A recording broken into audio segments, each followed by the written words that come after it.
Now, a non-staged payload sends the exploit shellcode all at once, where a staged payload sends it in stages. The non-staged payload is larger in size, and it doesn't always work, where the staged payload can actually be less stable. So each has its con. And we have an example of it, and this is really what I want to point out, is we have this non-staged payload and we have a staged payload. And do you see the one difference between the two? All it is a /. So when we see these and we're using something like Metasploit and we have to pick out a payload, if we see something like meterpreter _reverse _TCP, this identifies that this is a non-staged payload. We can ignore the windows here. But here, where we see meterpreter /reverse _TCP, this means we have a staged payload. What's happening? It's saying, hey, stage 1, stage 2. What's happening here? It's saying, hey, let's send this all at once. So this is going to become very important very quick, as we will attempt an exploit here very soon, and it's not going to work. And then we're going to change the payload, and it's going to work beautifully. So understand that what the takeaway is, if you have a payload that does not work, maybe try the other type of that payload. If you see something like reverse TCP, which is a reverse shell, by the way, over a TCP connection, if you say, hey, I'm going to send this staged reverse TCP, it's not working. All right, let me try to send a non-staged reverse TCP. Okay, that's not working. But I'm sure my exploit's right, so maybe I send a bind shell instead of a reverse shell here, and I'll send a bind shell staged and then non-staged. And we just keep trying until we find a payload that works. Not every payload is the right payload, and we have to find the one that works for us. So, the takeaways: remember the /, remember the slight differences between non-stage and stage, and remember, if your payload fails but you think it's the right exploit, maybe change your payload. So we'll see that here very shortly as we start to get into exploitation in the next few videos.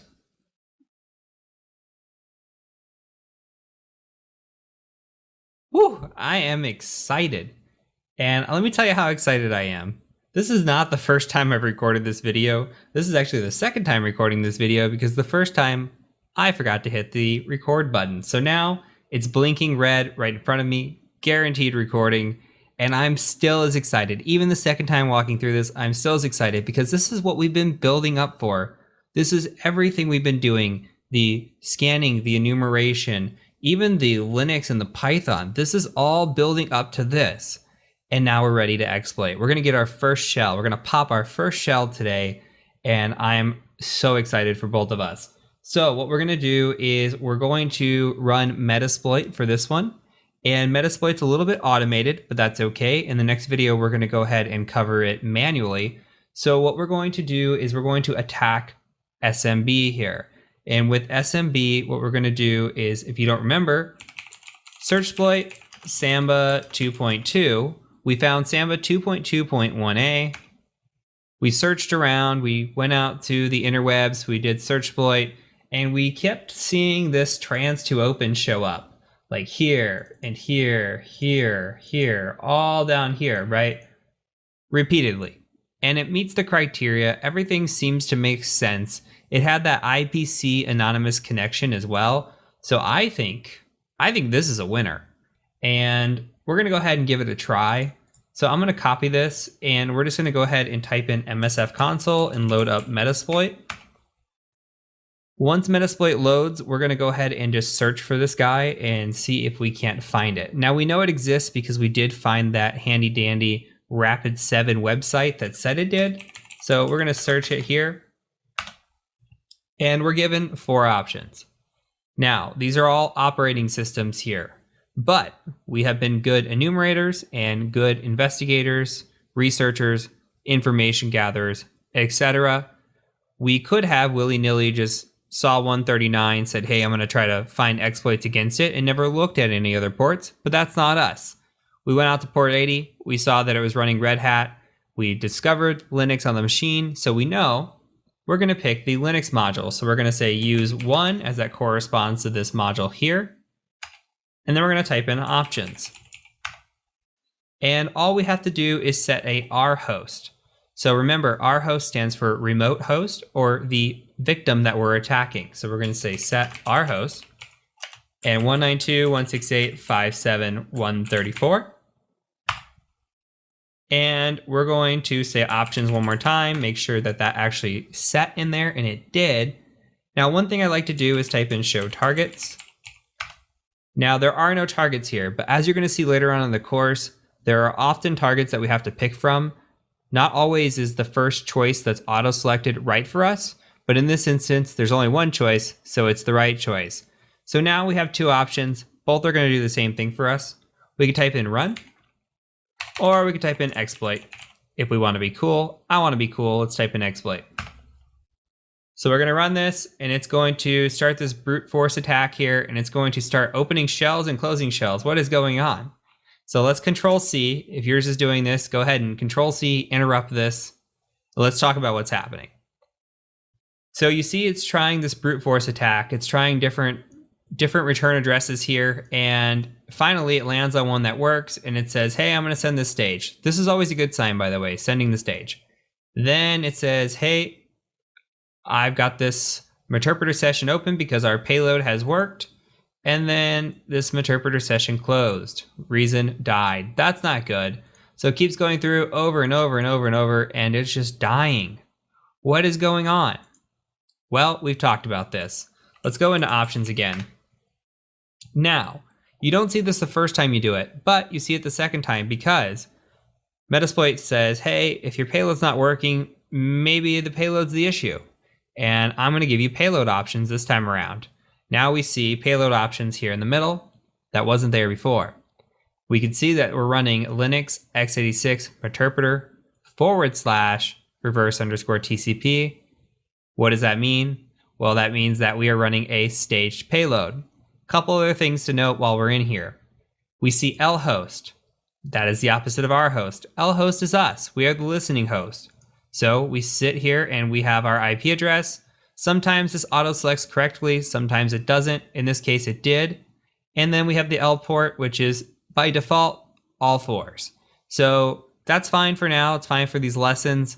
When you get into actually running this in the wild, all fours is probably going to get you picked up pretty quick because this is a default Meterpreter port. So if some connection sees or some antivirus or detection software sees 4444 open up, this is going to trigger an alarm here.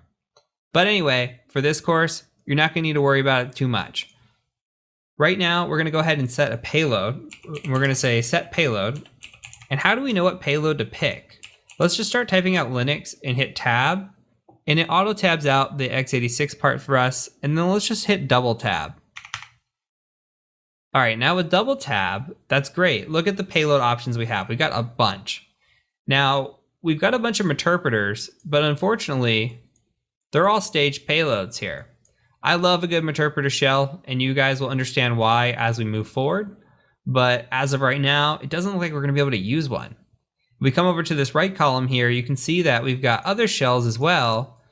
And we come down, and finally down here, we've got a few options that are non-staged. So let's go ahead and try this shell reverse _TCP right here. And you can just start typing that out.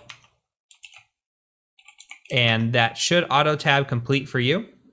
Go ahead and hit enter. Hit options one more time to make sure that this actually works. You can see here that it actually picked up. And now let's go ahead and try to run this. And let's see if it happens. Fingers crossed. Hey, look at that. So we've got a shell now. And it says command shell session open 5. Let's try, who am I? Root, hostname, Captrix level 1. We have successfully rooted this machine. Root is the commander of the system. We cannot go any deeper than this. We own this machine. Hands down, it's our machine. So congratulations. You have made it this far. This is your first rooted machine. You should be very proud. Pat yourself on the back. You're awesome. So from here, we're going to go ahead and we're going to focus on port 80 and 443 and how we can exploit those manually. And then we'll move on to some other exploitation techniques But for now, congratulate yourself. You have your first shell. I'm very excited for you. So I'll catch you over in the next video as we start some manual exploitation.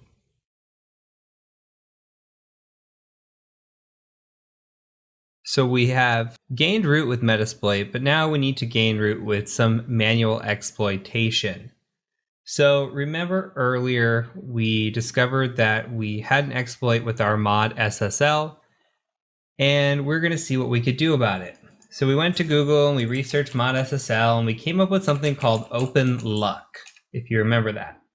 So we clicked on this Open Luck here, and this is the same as the one that is out there on exploit database, but it is fixed. So remember the exploit database one is broken, so we'd rather use this one that is fixed.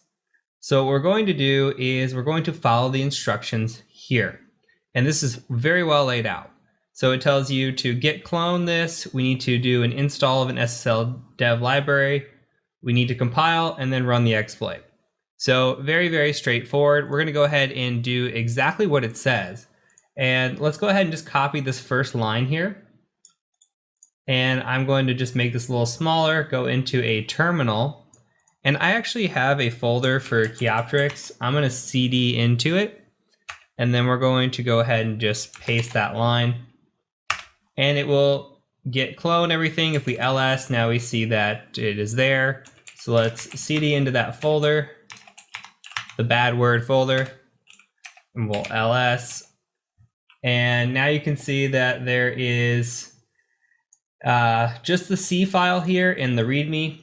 So what we're going to do is we need to install this libssl dev. So we're going to say apt install and then libssl-dev like this, hit enter, and then just hit enter because it says yes already. This will take just a second to install.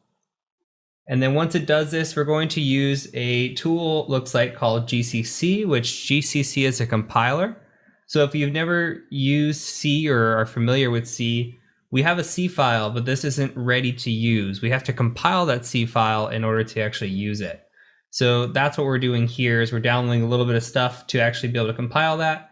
GCC is built in, and we just needed some other things additionally. So now what we're going to do is we're going to say GCC, and typically you say -o for the output, so we can call it whatever we want. We'll just call this open, and then we'll just specify the file. You can start typing it and then tab out. And then it says this L crypto, which is important. Hit enter, okay, and then hit ls. And you see now in pretty green lighting up and saying, hey, we're executable. We have our executable, right? We have our script that we can run. So we could say /open and run it. And you can see in here all the different options that this runs against. So you remember when it was brute forcing, the last one, when we saw the trans to open was kind of doing brute force. In theory, this is what it could do as well. But here we actually have to pick a return address based on our machine. So we're going to look at the usage. I always like to do the application without any usage to see what the usage is. And we need to use target box, which is one of these down here. We need to select a port. Maybe it says for SSL connection. We're not going to be using an SSL connection, so don't worry about that. And then a -C number. And it says use range 40 to 50 if you don't know. So our syntax is going to look something like /open, one of these offsets that we're going to pick. And then it's going to be a -C, probably 40, with the box IP address in between. So how do we find what we're looking for? Well, I'm going to cheat just a little bit and tell you guys to scroll down, down, down, down, down.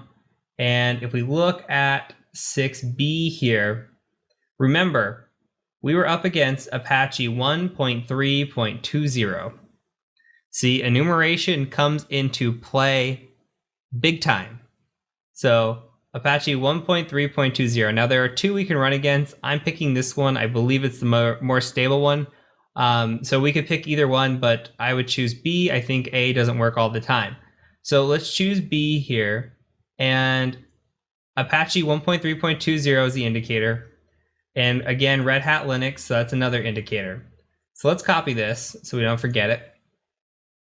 And we're just going to scroll down and we're going to say, hey, /open, and we're going to paste that 0x6b. And then we're going to run this against the IP address because it said box was next. So 134. And then remember we had to give a -c of 40. So that is the syntax. Sometimes you have to follow along, and it's I don't think most of them are as confusing as this. I wouldn't say this is confusing. I would just say it's pretty lengthy for a exploit because you have to go through all the different offsets here to find the offset and actually fire this off. But you have the opportunity here to actually be able to read usage and just understand your way through it. So once you get this little syntax and all this part down, it's really not that bad. So to check off the list, we've got the target, we've got the box IP address. We don't need the port because we're not running against SSL. We're just going to run this against port 80, and then we're going to run -c of 40. So let's go ahead and try to fire that off and see what happens here. And this may just take a second. Okay, it says it's spawning a shell.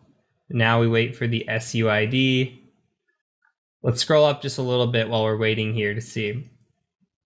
So it looks like it sent the shell code and it spawned a shell. It says, hey, we have no job control in this shell. And then it has a shell here, bash 2.05. That is a shell. And then it's going in and it's doing some wgets. Now, if this is able to get out to the internet, it's going to go ahead and try to do wgets against these. It's going to keep downloading and it's going to get the response here. Okay. And now it says we wait for the shell because it saved this .c file here. And let's see if maybe we already have a shell. Who am I? Root. Look at that. So it looks like it downloaded something and allowed us to maybe privilege escalate here. And let's say host name. Okay. So we've gone through and we've rooted this machine with Metasploit, and now we've gone through and rooted this machine with the manually downloaded exploit. So there's two options.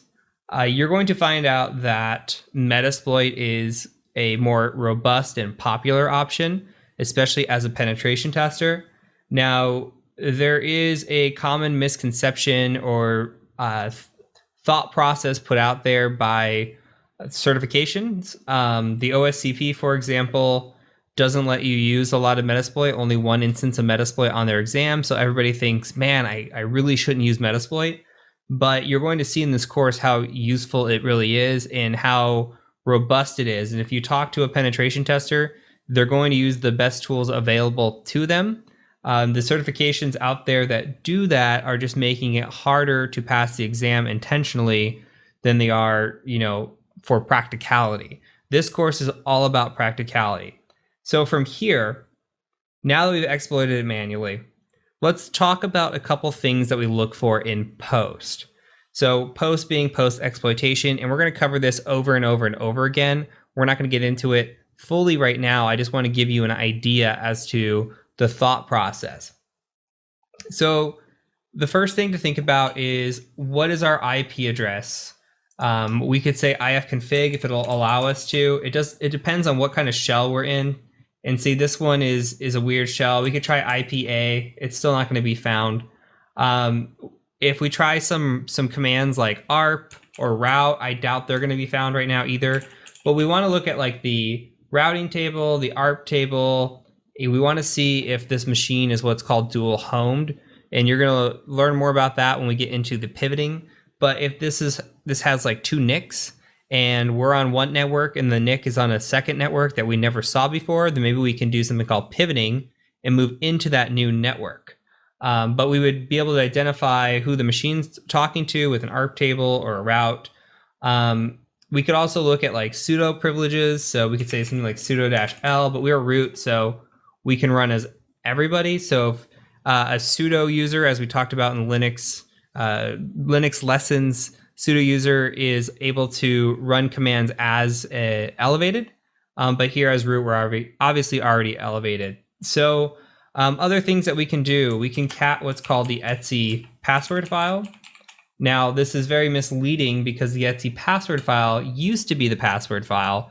Now it just holds a placeholder. So you could see all the users that are on this computer, root being this one.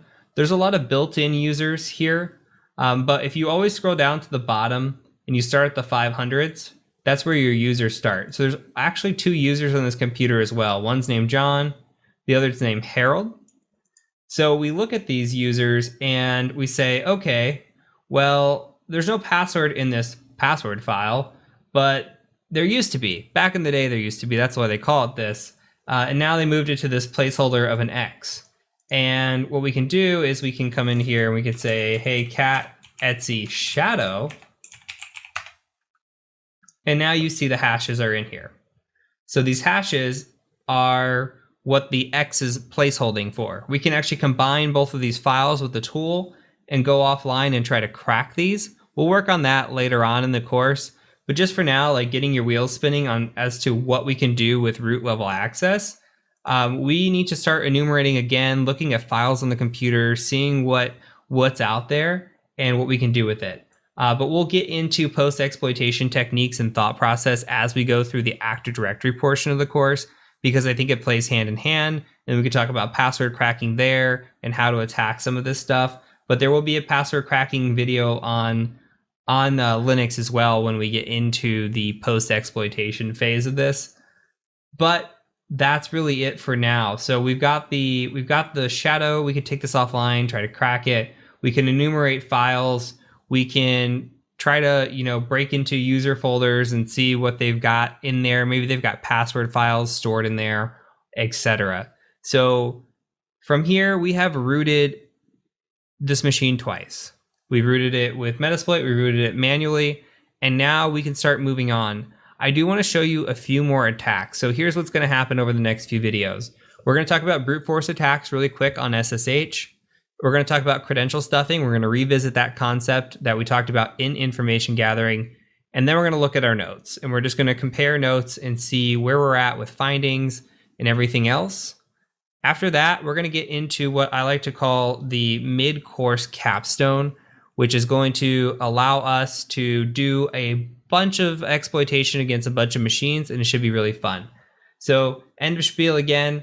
I will catch you over in the next video as we talk about brute force attacks.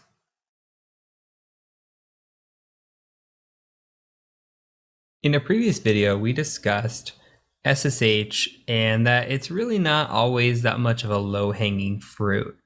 So we've got SSH here, and say we want to attack it. Now there are 3 reasons we're going to do this, and this is from a realistic perspective. If we see SSH on an assessment, we're going to try to brute force against it or use weak or default credentials. And we're going to do that because 1, we're going to test password strength. 2, we're going to see if we can get in with a weak password or default password. And if we can, that also attests to password strength, correct? And 3, we're going to see how well the blue team performs. Do they catch us? Do they see us brute forcing?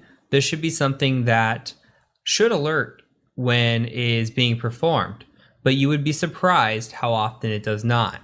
So during a pen test, I am as loud as possible. This is not a red team assessment where we're trying to be quiet. This is a pen test where we are as loud as possible, and we are hoping to be caught sometimes, just told to tone it down a little bit. Hey, we're seeing you. Can you be more quiet?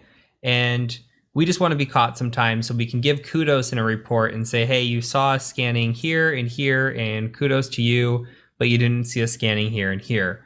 So this is how we really help fine-tune a blue team and help fine-tune a client as well, is being loud sometimes. So we're going to practice being loud today, and we're also going to practice brute force attacks. And we have the perfect opportunity to do that with an SSH port being open on this machine. So what we're going to do is we're going to use a tool called Hydra, and then I'll show you the Metasploit way as well. So Hydra is a brute force tool. So the syntax for Hydra is going to be this. We're going to say Hydra, and then we're going to give a -L for the user that we're going to be utilizing. In this case, I want to attack root. And then we're going to give a capital P for the password list. So if we wanted to use a password list with L, we can just say capital L. But here we're going to say capital P for the password list.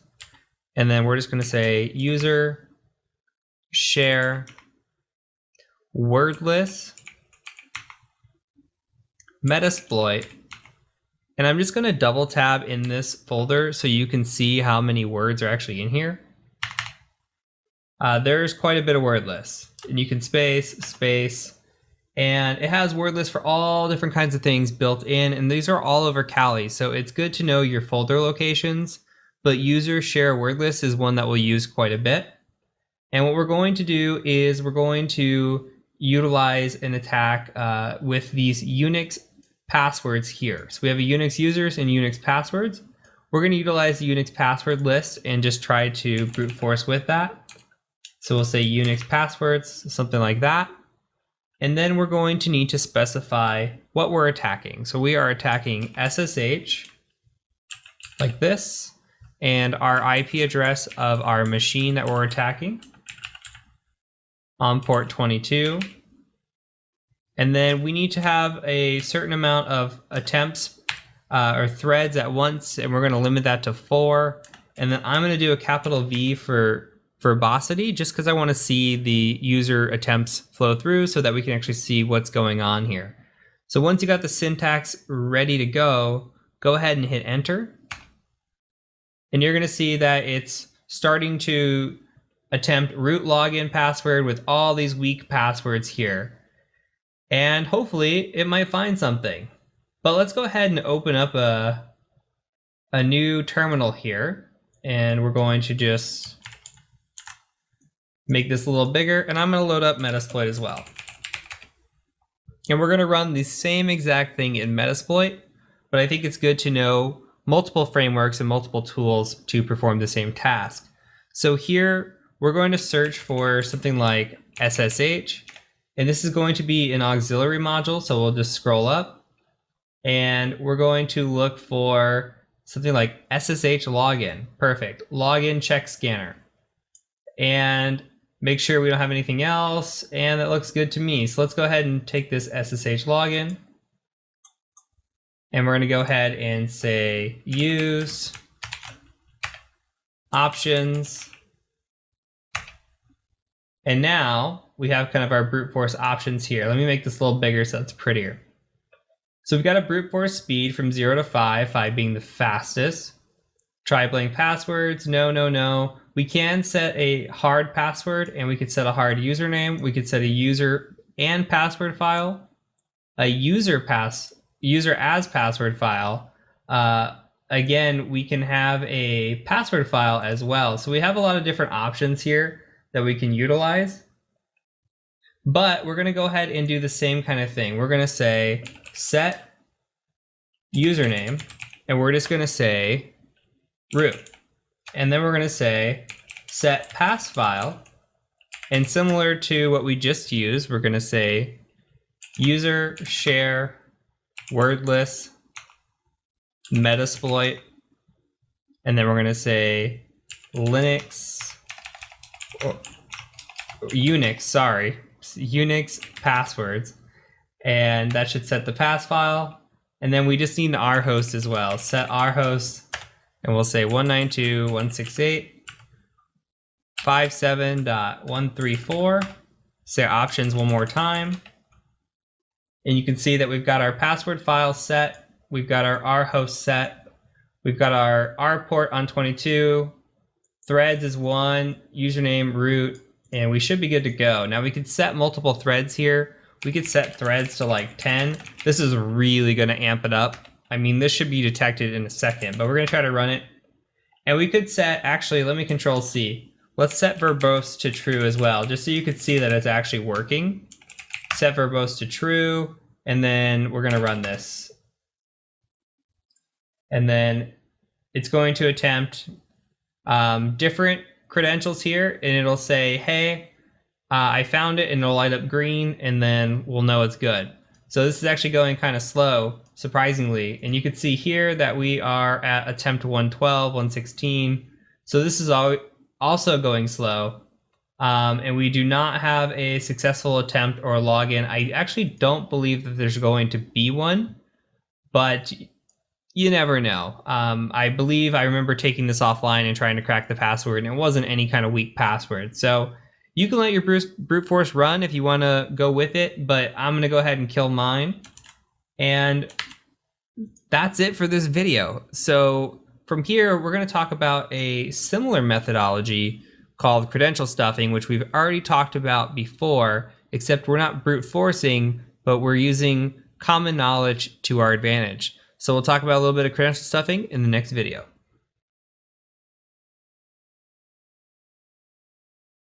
Let's talk again about credential stuffing, and while we're at it, we're going to talk about password spraying.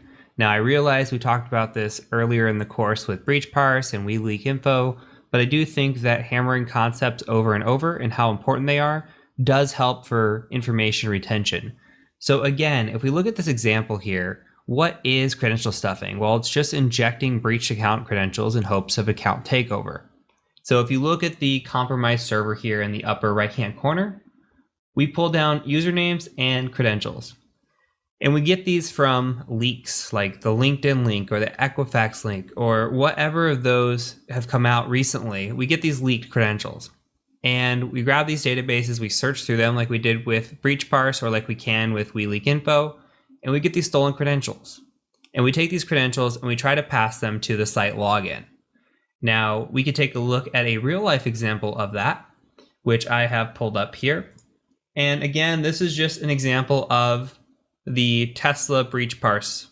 So we have some usernames and passwords. We have repeat offenders. Remember, we also have similar passwords here. But the art of credential stuffing is taking these passwords and these usernames and throwing them at a website. That's all it is. So we're going to throw them at a website and just kind of spray and pray. Now, I just gone ahead and opened up this same Tesla-master. I've only opened up the users and the passwords just for an example of spraying. This video is going to be in theory only. I don't want you attacking Tesla's website. So just take this for example. You can follow all the way up until the point that we actually hit attack if you want to follow along. But for this, please do not attempt an exploit against Tesla. You do not know when the criteria is going to change, and I just don't want you getting in trouble just in case it does. So from here, I'm going to go ahead and go to Firefox. And while we are in Firefox, what I want to do is I want to take a quick pit stop and go to Google. And I want to look up something called Foxy Proxy. So go ahead and do this. Look up Foxy Proxy like this, not Froxy, Foxy Proxy. And go ahead and click on this top one here, the standard. And we're just going to go ahead and install the standard to our Firefox. And this is going to be a useful tool that we'll be using throughout the course. So, okay, we've got Foxy Proxy installed. Now what has happened up in the right-hand corner, we've got this here. You can see Foxy Proxies here, and we can just say, hey, options. And in the options, we're going to add in a proxy over here on the left. And we're just going to call it Burp Suite. And then over here, we've got proxy types. We're just going to leave this at HTTP. And then we're going to give it an address, which is 127.0.0.1. Same thing as before. And again, this is 8080. We'll just hit save. And then we're going to go ahead and close out. And then all we got to do now is click this and click this. And now Burp Suite's turned on. Super simple. So let's go ahead also to our applications. And let's just go up here and open up Burp Suite. And let's test out our proxy and make sure. Ignore the errors. Don't worry about those. We'll just go ahead and hit next and use burp defaults. And I will give you a second here to catch up because I realize that I might be clicking through a little fast. So once you have everything set up like this, what we're going to do is we're just going to make sure our proxy works. So I'm just going to refresh the page and you can see that it worked. So easy on, easy off. That's all we're looking for here. Instead of having to go in the menu and go to preferences and, go through that whole process, all we got to do is click a little button. We can turn it on or off within a couple clicks. So from here, I'm going to turn the intercept off, and we're just going to go ahead and go to tesla.com. And Tesla should look like this when you go to it. In the upper right-hand corner, there is a sign in button. Go ahead and click sign in. And again, this is just a watch and learn exercise. You can follow along up until the point that we fire the attack. There will be opportunities here in very, very soon videos where you actually get to do this and you can practice along. So from here, let's turn on the intercept and let's go ahead and just put a fake email. We'll just do test@test.com and we'll do test as the password and hit sign in. And that intercepts here. So you can see the user equals, or email equals test@test.com and password equals test. We're going to go ahead and just right click this and say send to intruder. And from intruder, what we're going to do is we're going to go to positions in here, and then we're going to clear it. All those green go away because it tries to auto select positions for us. So now what we're going to do is we're just going to highlight this here, and we're going to say add. And then we're going to highlight this here, and we're going to say add. So we're selecting two different parameters. We're selecting the email parameter, and we're selecting the password parameter. And now we have different attack types up here. The most common that we're going to use is either sniper, but sniper uses one parameter. So we're actually going to use what is called a pitchfork here. And we're going to go ahead and go over to our payloads. And what we're going to do, or what I'm going to do, is I'm going to take this list of users and I'm just going to copy this. And I'm going to paste it. And then on the second one, I'm going to take my list of passwords and I'm going to paste it. Now, what this is doing, if we go back, payload set 1 is all the usernames. It's going into the first one we set here. Payload set 2, all the passwords, those are all going into here. And we have 30 total counts, meaning what's happening with this pitchfork is payload 1, number 1, is corresponding to payload 2, number 1. So they only run together. So this will run the username and password. These are just the separated users and passwords. This will run this username against this password here. So what we're going to do is just we start an attack, and it just says, hey, this is a demo version of Intruder because you're on community. Don't worry about that. It still runs. It's just a little slower. I'm going to go ahead and hit pause on the attack. Now, there are some interesting things that we can look for. When we're doing this, what we're looking for is a status code change of some sort. Maybe we see 200s here and we want like a 301, which means a redirect. Or we see a significant change in length. That would be a good indicator that maybe we had a successful login. Other items too is that we can click in here and look at the response. And we can say, okay, what did the response say? And if we scroll down, maybe it said something in here about fail login. Okay, we could not sign you in. And we could just take, we could not sign you in like this, copy this, and then we can come back. We'll close this attack. We'll come into options here, and there's actually a grep feature. So we can clear all these in this little box, and we can just paste this and say, yes, match this here. So watch what this does. So we're going to start this attack again, and then I'm going to pause it. And you can know immediately, look at the checkboxes. This means it's showing up in the response, it's grepping it out. It knows immediately that we didn't sign in successfully. So this is an example of a credential stuffing attack. So we're looking for these few different things, a status change, a significant length. Like we're seeing all the same kind of lengths here, but what if it was like 5,000 or 2,000 or 15,000? If the page length changes, there's a good chance that you signed into something and we have a successful login. Same thing here with this. If you can find your error code or what it says and then grep on that, then you can click up here and just sort by that. And you can search for the ones that don't return that and possibly have a login as well. So this is the art of credential stuffing. Now, let's say we wanted to close this out. We want to go back and we want to do password spraying. Well, we're going to go ahead and just clear this out. And if you remember, password spraying is the art of using known usernames without a known password. So we'll just say add here.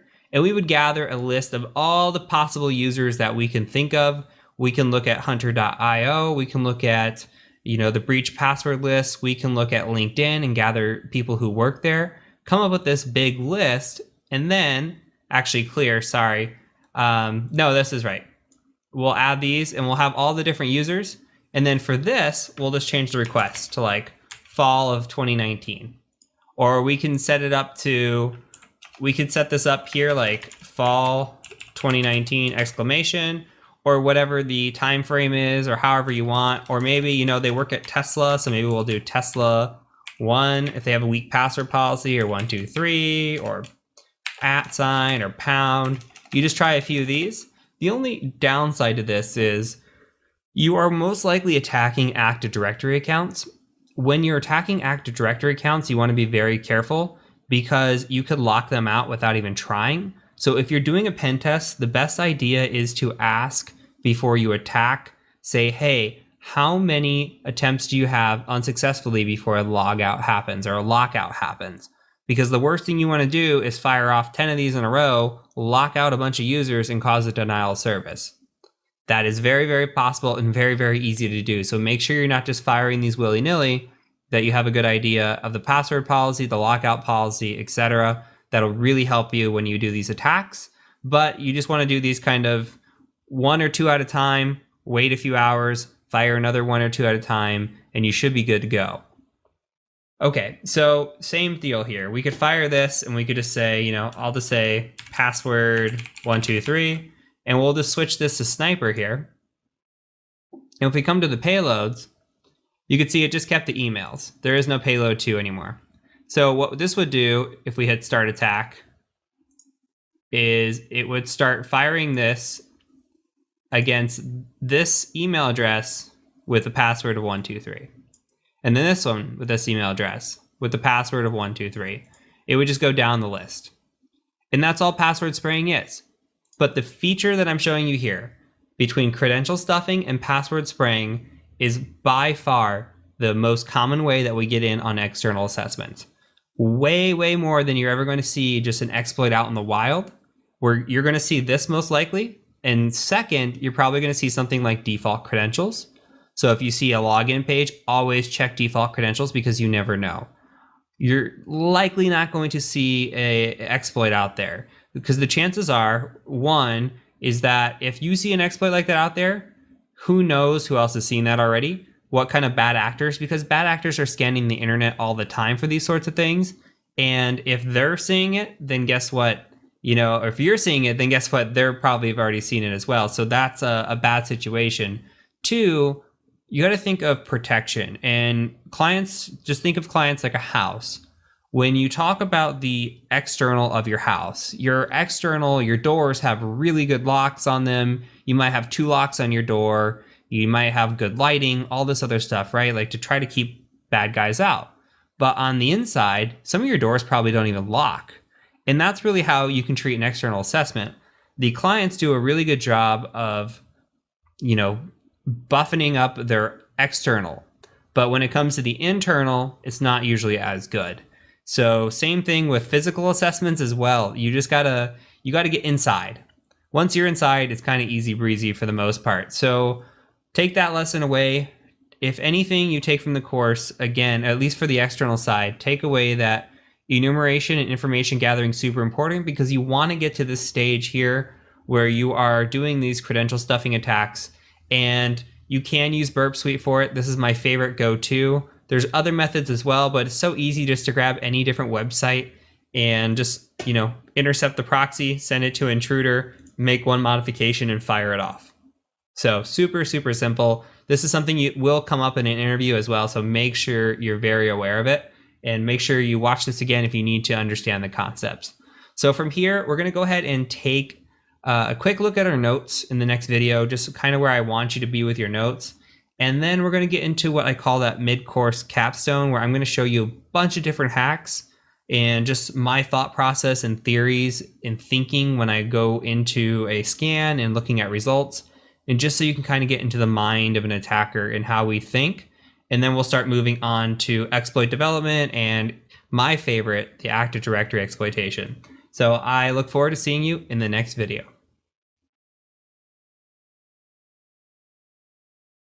Let's briefly cover our notes so far.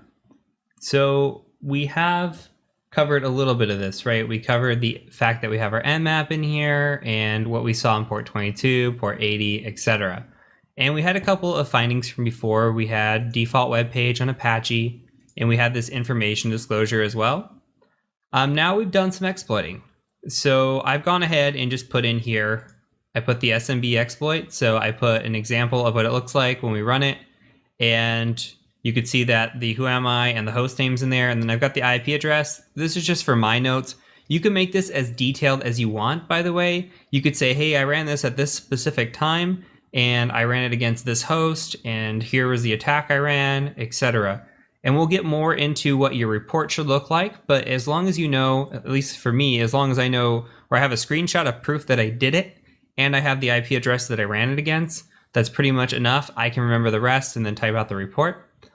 And same here with the mod SSL attack on port 80 and 443. And I don't have a copy of it right now, but the shadow file, we did uncover the shadow file as being a root user. So this is just notes for us. Perhaps we could use the shadow file information and crack the passwords, or we could go on and try to pass the password or pass the hash around, which we'll get to in later videos. And another thing that I added in here too was undetected malicious activity. So this is something that you're going to see on a report, and we talked about in the brute forcing video, where if we're doing any kind of brute forcing, we're doing it not only to see if we can get in with a bad password, but to see if the client catches us. So in this example, I'm just going to say, hey, they didn't catch us. Here's an example of what we did. Also scanning in there as well. If they're not seeing a scan, that's something that we're going to report back. So this would be typically a low finding. These would also be low findings. Anytime we get access to a machine, this is obviously a critical finding. So we just want to keep note of, what kind of things we're finding, take good pictures, etc. So I'm hoping that you are getting the gist now of what your notes should look like. Again, make these your own, however it feels good to you. This is just how I kind of do it. I don't have to put a ton of information in there for me to remember, as long as I have my screenshots, which are most important because that's your proof that you were actually there and you did it. Otherwise, it's just he said, she said kind of thing. So that is it for this video. That is it for this section. Congratulations again for making it this far. Now we're going to move into some of the fun stuff where we get to look at a bunch of different attacks and gradually just get a little bit more complex and learn some new things along the way. So I will catch you over in the next section.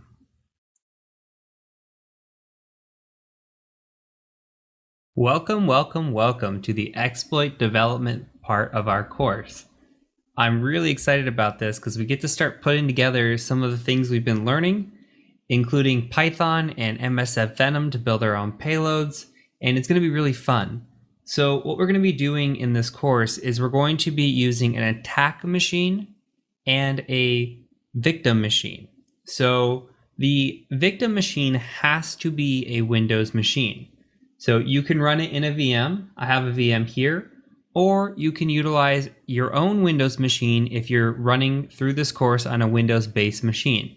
If you're running on a Mac or you're running on Linux, then you're going to have to virtualize this Windows machine.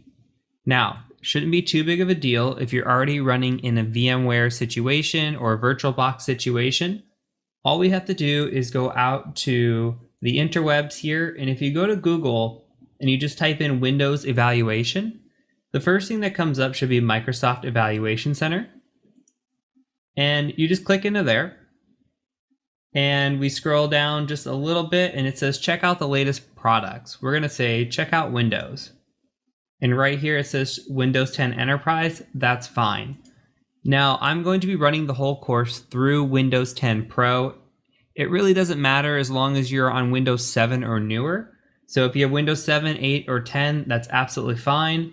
And then you just click through here, say I want the ISO of Enterprise, and then just fill out all of your information, hit continue, get the ISO file and download it, and then load the ISO file into your VMware. That is the option if you are running it virtualized. If you're on a Windows machine, as I will be when I'm running through the course, you do not have to download this part. Now there are two items you will need to download. Both of these are going to be on your Windows machine. So on your victim machine, we're going to have something called vuln server. If you go to Google and say vuln server is the vulnerable server that we're going to be attacking. So this is a server that we're going to have running on this machine. It's going to allow us to write a custom exploit against this and get a reverse shell. It's going to be really fun. So we're going to actually use the gray corner right here from 2010. If you click on this and scroll down, there is a download button down here. It says vulnserver.zip. Now, Windows may actually block this download. If Windows blocks this download, go ahead and turn off your Defender. I'm going to actually have you turn it off once we start the spiking video, but you can go into Defender and just turn it off in here in Windows Defender settings if you need to. So you have virus and threat protection right here. You can see that I have it turned off. You can just have it turned off. So from here, we can just download our attachment, and I'm just going to hit open because it's a .zip. So again, you're going to need a .zip of some sort. And then I just like to extract this out to my desktop is fine. Just somewhere easy to be able to get to it. And then we can extract the actual or unzip this whole thing right to our desktop. We'll just call this vuln server like this. Something similar to this is absolutely fine. What's important is that we're able to have all these files on our desktop. So that's exactly what we want here. And then the second part is Immunity Debugger. So if we come over one tab here, we've got Immunity Debugger from Immunity Inc. And this is the link we want to click on. Now what this is going to do is this is going to allow us to run the program through this debugger, and then we can see all sorts of cool stuff. It's a program debugger. So when we are triggering different types of exploits, we can see how it's affecting the memory, the stack, how it's affecting the program, and it'll make a lot more sense once we're in there, but it's really, really nice. So if you scroll down just a little bit, you can see it says download, and it says download Immunity Debugger here. This is all we gotta do, and you can put a fake name in here. You can put Joe Schmo, and then however you'd spell that, and then put a 123 fake street, etc. fake at fake.com, and then fake here, and it should let you download it. You don't have to put in your real information, and see it just works right away. Hit save, and then once it's done downloading, we're gonna go ahead and get this installed. So if it takes you some time for this to download, go ahead and just pause your video, and then we're gonna go ahead and keep going. So I'm gonna say run on this, and say yes. And it's going to say that it needs to install Python 2.7. So we're just going to say yes and say I accept, next, and install. Close that. Now it's going to launch the Python installer. We're just going to do it for all users. If you have an issue with that, you can install it just for you as well. Next, next. Next, let this load, and it's all very, very point and click on this. So our goal here is to be able to write our own exploit code by the end of this, and it's going to actually be really fun. So let's go check and make sure that Immunity ran. And this is what Immunity looks like the first time you load it up. So from here, we've got everything installed. We're going to watch a short video on what a buffer overflow is and how we are going to leverage it. And then we're going to get right into the hands-on portion of attacking this victim machine here from our Kali machine and getting a reverse shell off of this victim machine. So I will catch you over in the next video when we start covering what a buffer overflow actually is.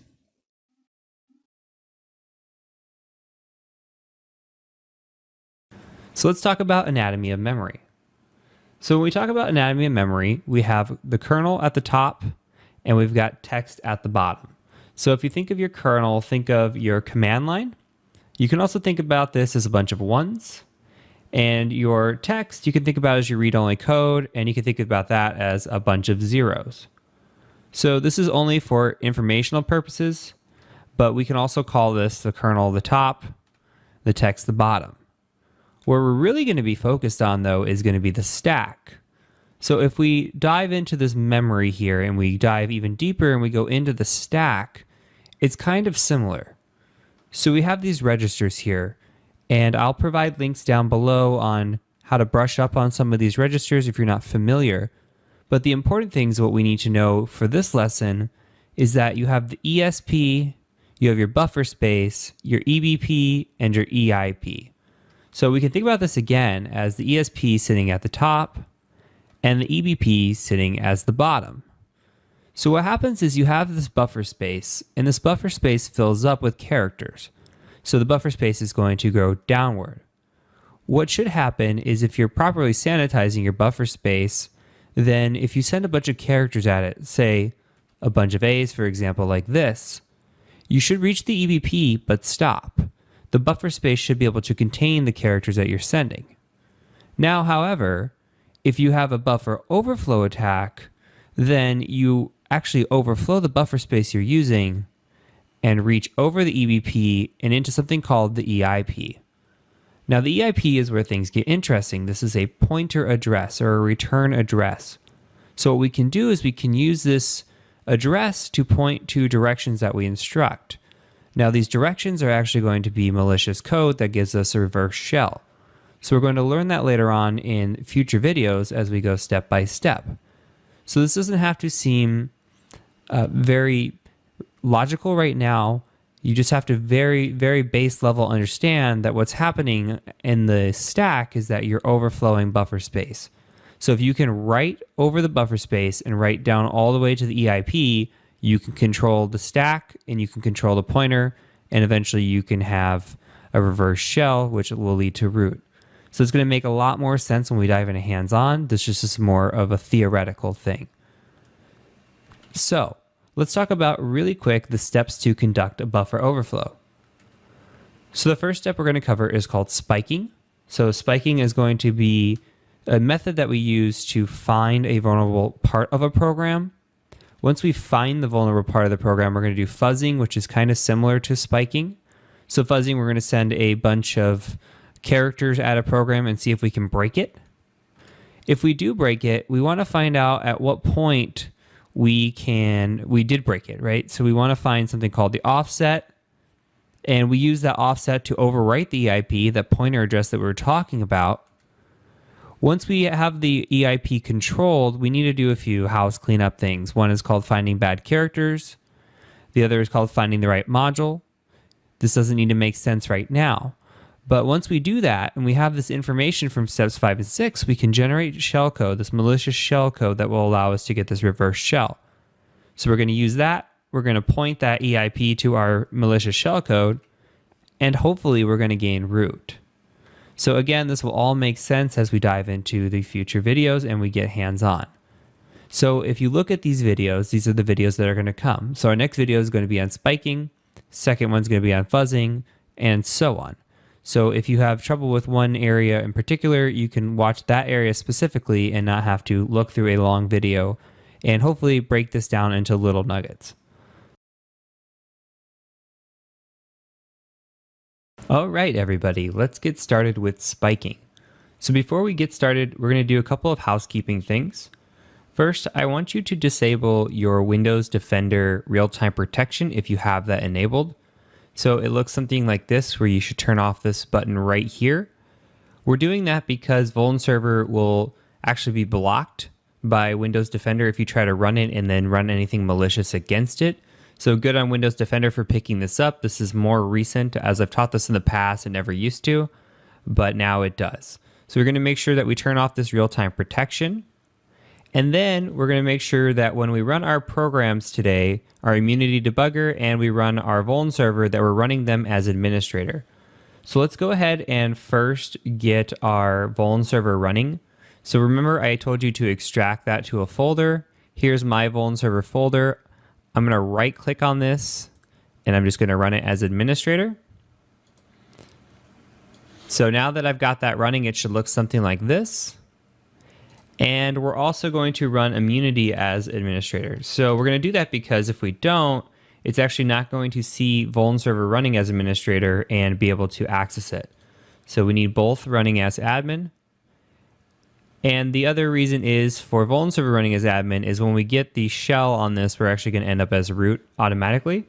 So we just want this in the most simple terms. So I'm going to bring immunity over here. And now what we're going to do is we're going to go over here to File, and we're going to say Attach. And if you scroll down, you'll see Vuln server right here. I'm going to go ahead and just hit Attach on that. Okay, in the bottom right corner, you see that it says pause. What we're going to do is just hit Start over here, this play button up top, and now it should say running. So if you're running, then we are good to go. So now we're going to dive into our Kali Linux machine. So I'm in a command prompt in Kali Linux, and the first thing I want to do is connect to Vuln server and see what it is. So by default, Vuln server runs on port 9999, and you need to know the IP address of your Windows machine that it's running on. So once you know that, what we can do is use a tool called netcat. We'll use a switch of NV. We're going to do a connection here, and we're just going to say the IP address. So mine is 1.90, and then the port that you're going to connect on, which is 9999. Okay, so you should see the screen that says welcome to vulnerable server. Type help for help. So it's saying help in all caps. We're going to do that, all caps. And then we get this list of valid commands. So it looks like Vuln server takes commands based on what you enter, right? So there's a stats command, rtime, ltime, etc. So the primary command that we're going to be focusing on is this trun command. Now, when I've taught this in the past, I've left out actually how to find this. So I wanted to teach in depth how we're going to find that trun itself is vulnerable. So we're going to do something called spiking. What spiking does is we're going to take this command one at a time. We'll say like stats, and we're going to say, hey, stats, I'm going to throw a bunch of characters at you and see if I can overflow that buffer that we talked about in the previous video. So do we overflow the buffer? Does the program crash? If it does, then we know, hey, stats is vulnerable. If it doesn't, okay, maybe it's not vulnerable. We'll move on to the next one. So I'm going to show you what a non-vulnerable one looks like and what a vulnerable one looks like, and we're going to look at stats and trun for that purpose. So when we spike, we're going to use a tool called generic TCP, and it's going to look something like this. Let's go ahead and Control C, or actually we'll just type exit out of this if we can. And then what we're going to do is we're going to use, it's called generic send TCP. Let's type that in real quick. Okay, so here is the usage for this. You're going to need the host. Okay, we know the host of 192.168.1.90. You're going to need the port. We know that. You're going to need a spike script. And then you're going to need these skip variables here, which we're just going to leave at 0. So this is what the usage should look like. But we need this spike script. So let's go ahead and talk about that first. So I've already gone ahead and pre-written it. It's very, very simple. So let's take a look at it in gedit. So first we're going to look at stats. So we're going to have stats.spk for spike. So what we're going to do is we're going to read the line. Then we're going to take a string, and the string is stats. Remember, that's what we had here, the stats command. And then we're just going to send a variable at it. Okay, and then when we spike this, we're going to send variables in all different forms and iterations. So it might send 1,000 at a time, then 20,000 at a time, then 5 at a time. It's just looking for something to break the program. So that's what spiking is. We're going to send all kinds of different characters randomly, essentially, to try to break this part of the program. So now we're getting into specifics here. So if you can imagine, we've got this stats.spike. We're also going to have the trun.spike, and the trun is going to have this trun command here. So if you're following along, make sure that you type this out just how I have it, just these 3 simple lines. Go ahead and save it as stats.spike. And what we're going to do is we're going to send this. So again, we're going to say generic send TCP. And then we know the host is 192.168.1.90. The port is 9999. The spike script is stats.spike. And then we're going to just say 0 space 0. Now we've got immunity running right now over here. If you have multiple screens, you can run it on multiple and kind of watch what happens. If we hit enter here, it's going to just be running through this. This is running. You can see that it's taking commands, but nothing's really happening. We'll let it run through all the way just to make sure. And so you're going to see a little bit of a different action when we do have something vulnerable. So we're going through, looks like we're connecting. If we look at Vuln server, you can see that we're actually connecting to the client here and then disconnecting from the client as we send these commands over. So I'm going to go ahead and just kill this for now. You can hit Control-C. Doesn't look like it's vulnerable. In a real test, we'd let it run all the way through, but I'm telling you now it's not vulnerable, so we'll just save a little bit of time. So now let's take a look at the Trun spiking. Again, should look the same, but you should have a trun.spike similar to this. So if you want to go ahead and type this out, and we have this trun command here. So when we send this spike, I'm just going to tab up twice and change this to trun. And then again, we have to make sure immunity is running. You see it's running in the corner. We're going to go ahead and hit send on this. And immediately immunity starts blinking. What happened? We have paused over here. There's an access violation when executing. Okay, let's go ahead and just kill the process in Kali because we don't need to keep sending all these. So your Vuln server has actually crashed. You're not seeing an error message because it's being held up by the immunity debugger. If we were to actually detach or unpause this, then Vuln server would crash. So we've hit a violation. This is really good. This says, hey, something's vulnerable here. And if we look at the registers, we can kind of get some information. So one of the informations that we're picking out is, okay, we're seeing this trun command sent, right? And we're sending this trun command with a bunch of A's. So imagine this going into a buffer space, right? Like we talked about before. Okay, we're sending this command, A.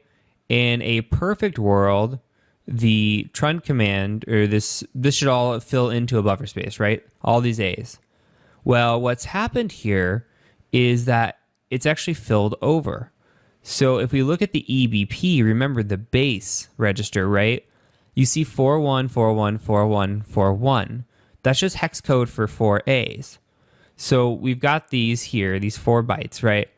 And we've gone actually over the ESP as well, a bunch of A's here. Okay, and we've gone over the EIP. So now we've overridden everything. Remember when we talked about in the last video, the EIP is the important factor.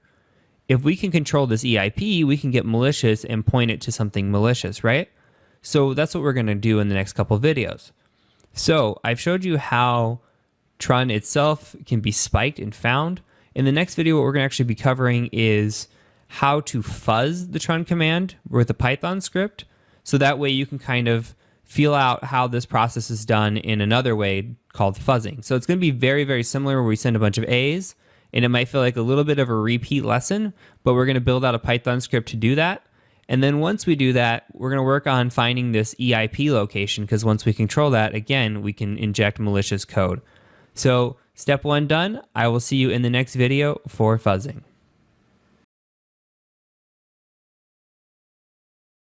All right, everybody. So in this video, we're going to be covering fuzzing. Fuzzing is very similar to spiking in the sense that we're going to be sending a bunch of characters at a specific command and trying to break it. The difference is with spiking, we're trying to do that to multiple commands to try to find what's vulnerable. Now that we know the trun command is vulnerable, we're going to go ahead and attack that command specifically. So a couple housekeeping items. We're going to go ahead and boot up Immunity Debugger again. So we're going to administrator.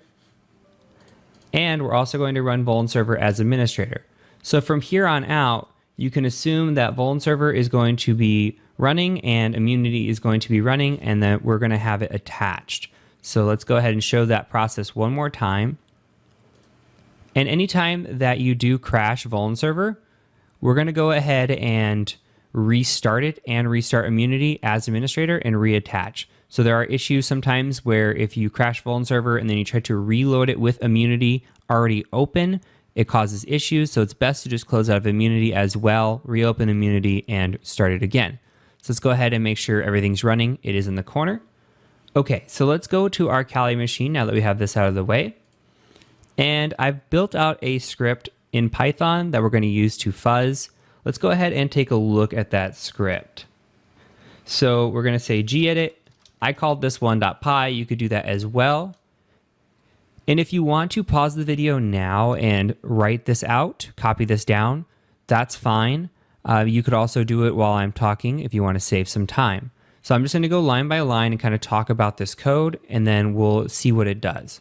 So from the top, we're just declaring that it's Python.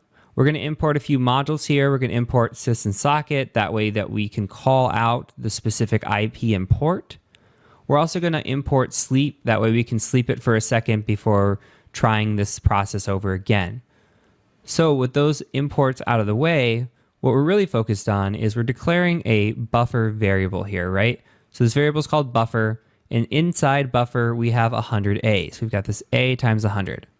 So what we're going to do is we're going to say while true. So we're going to loop this, right? We're going to say while true, I want you to try something. What we're going to try is we're going to try to connect to this socket. And the socket, all that is this AFI net, that's your IPv4, and the sock stream, that's your port. So we're going to say, hey, let's connect to this IP address. Remember, this is my IP address for my Windows machine that's running Vuln server. So we're going to connect to this IP address. We're going to connect to this port. And then once we do that, we're going to send over a trun command. Remember, we spiked the trun command, found it was vulnerable, and when we spiked it, when we looked at the registers, we actually saw this little bit of extra information here. So we've got this little command that goes after the trun that needs to go in there in order for the program to actually understand it. So that's why this has been added here. So we say, hey, send over this message, send over trun, and then also send over the buffer. So send trun with 100 A's. Okay, then close that connection, go to sleep for a second, and then we're going to append to buffer another 100 A's. So what we're going to keep doing is as long as there's a connection here, we're going to keep sending you buffers. And it's going to get bigger and bigger. So next time we're going to send 200, then we're going to send 300, 400, etc. until this thing breaks. So what we're trying to do is we're trying to really narrow down where it's breaking and at what specific byte size. So what we're doing here is we're going to fuzz it. And then once it breaks, it should print out an exception that says, okay, fuzzing's crashed at X bytes, right? So let's go ahead and see what that's going to look like. So go ahead and save this file if you haven't already. One other important thing we need to do is we need to change the mode on this to execute. So we'll say change mode +x 1.py. That way we can execute this. And just again to confirm, we've got immunity running. So let's go ahead now and say 1.py. Hit enter. And you should see the connections coming through here on Vuln server. So every time it's doing this, it's sending a new 100 bytes. We can watch immunity for the crash. The crash should happen pretty quick. And then once it does, you can kill the program because sometimes it doesn't kill itself. So it's not the best. There we go. We paused it. No more connections. So let's go ahead, go into Kali, hit Control-C, and we crashed somewhere around 2,700 bytes, give or take. Okay, so let's look at the crash. So again, we see the crash came through, and we've got a bunch of A's sitting here. We didn't look like we actually overwrote the EIP. That's fine. We just need to know approximately where we crashed at. So we'll just call it for even round numbers that we crashed somewhere around 3,000 bytes.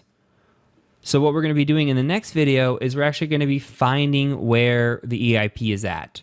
So how we're going to do that is we're going to use a tool that's going to create these random, not really random, they're cyclical values that we're going to send out. And then we're going to say, okay, what is the EIP value and where does it correspond in the specific number of bytes that we sent over? So remember, controlling this EIP value, let's go back to it. Controlling this EIP value is what's the most important. Once we can control this EIP value, we do a little bit of housekeeping in our exploit development process, and then we point this guy to our malicious code and we get root. So we want this EIP, we want to control it, and in the next couple of videos, we're going to learn how to do just that. So I will catch you over in the next video when we cover finding the offset. So when we talk about finding the offset, we kind of talked about in the last video, we're going to be looking for where we overwrite the EIP because that's what we want to control. Now, lucky for us, there is a tool already out there that will help us do this. And this tool is provided by Metasploit Framework. It's called Pattern Create. So in our Kali machine, we're going to go ahead and just get that set up.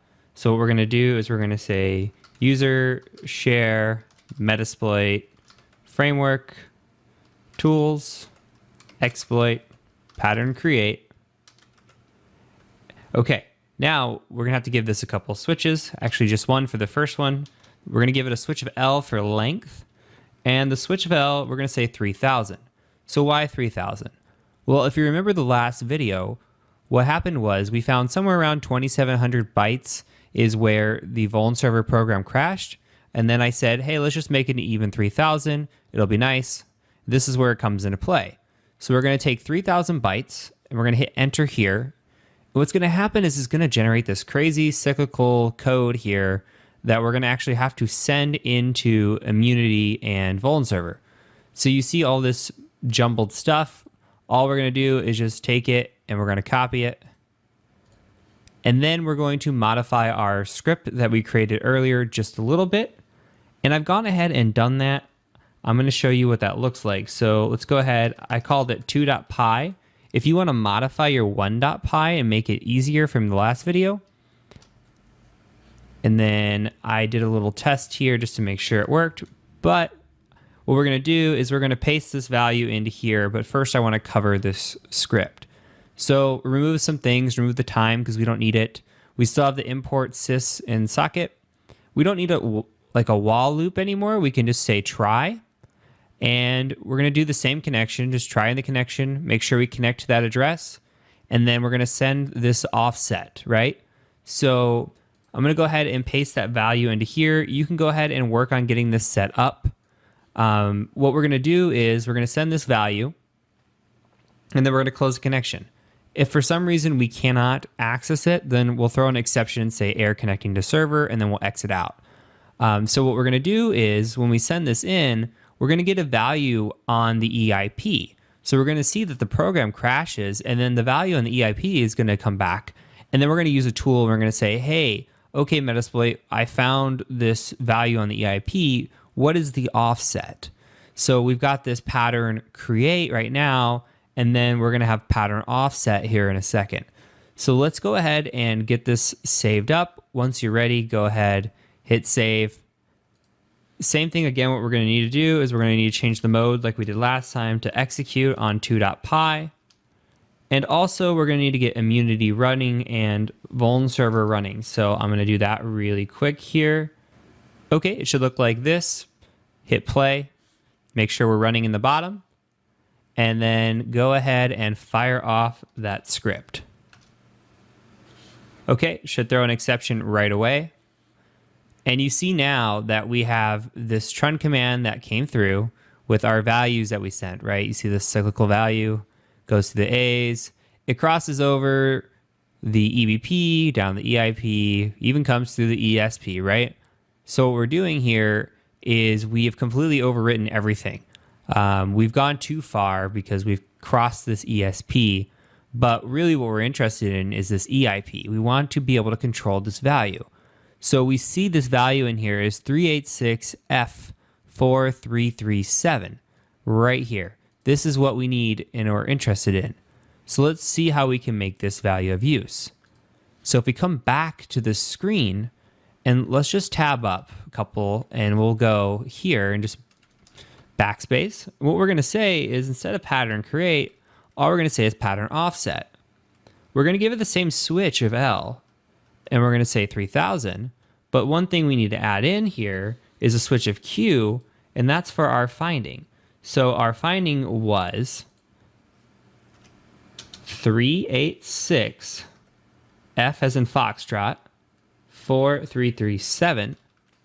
And now if we hit enter here and we did it right, we should find a pattern offset, meaning that somewhere inside of these 3000 bytes, it found this pattern and it relayed back to it. So if you see here, we actually do have an exact offset match at 2003 bytes. This information is critical because that tells us now that at 2003 bytes, we can control the EIP.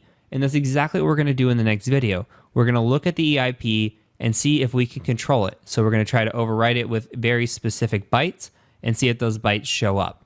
So let's go ahead and move on to there.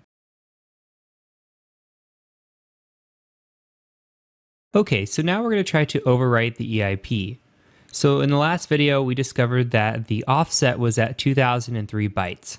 What that means is there's 2003 bytes right before you get to the EIP, and then the EIP itself is 4 bytes long. So what we're going to try to do is overwrite those 4 specific bytes. So as always, go ahead and get your Immunity Debugger running with Vuln Server attached. When you have that, let's go ahead and hop right into Kali Linux. This should be a pretty short video. So what we're going to do is let's go ahead and just gedit the last script that we wrote, which was 2.py. And we're going to modify this together. So what we can do here is we can just delete this offset variable because we don't need that anymore. And instead, we can just write shellcode here. And we'll switch out this offset variable to shellcode. And then let's go ahead and set this equal to A times 2003 plus B times 4. So let's make sense of this real quick. We're replacing what we sent before to find the offset with the shellcode. Now the shellcode's nothing but A's and B's right now, but it's going to get malicious in a minute. So what we're doing here is we're sending 2003 A's. Why? Because that's where the EIP starts. So byte 2004 starts the EIP. So what we're doing is we're sending a bunch of A's, but we want to make sure that we don't overwrite the EIP with A's and have no idea if we're correct or not. So remember, A's are 4 1s, B's is going to then be 4 2. So in theory, we should see 4 2, 4 2, 4 2, 4 2 on the EIP when we overwrite it. So let's go ahead and just fire this guy off. I'm going to save this, and you could save it as .3 if you want. I'm just going to keep it .2 to make it simple. And then what we're going to do is 2.py. Remember, if you did make it a new file, go ahead and change the mode. And since we have Vuln Server running and attached to Immunity Debugger, we should be able to fire this guy off. And it should break the program. So we have pause down here, access violation, great. Okay, so let's talk about what happened here. So you see the EAX, Trun ran through, bunch of A's, we're used to seeing that. EBP, 41414141, good, came through, but look here, the EIP is 42424242. Now we only sent 4 bytes of B's and they all landed on the EIP. Guess what? That means we control this EIP now. So from here, it's pretty smooth sailing. We got a couple of housekeeping things we got to do in terms of finding bad characters and finding the right module to send this to. But once we do that, we're going to generate some shellcode. We're going to point this EIP here instead to that return address that's going to be malicious, and then we're going to gain root. So hopefully this makes sense. Again, just to reiterate, we have controlled the EIP, and now we're going to start to get malicious. So in the next video, we're going to talk about finding bad characters.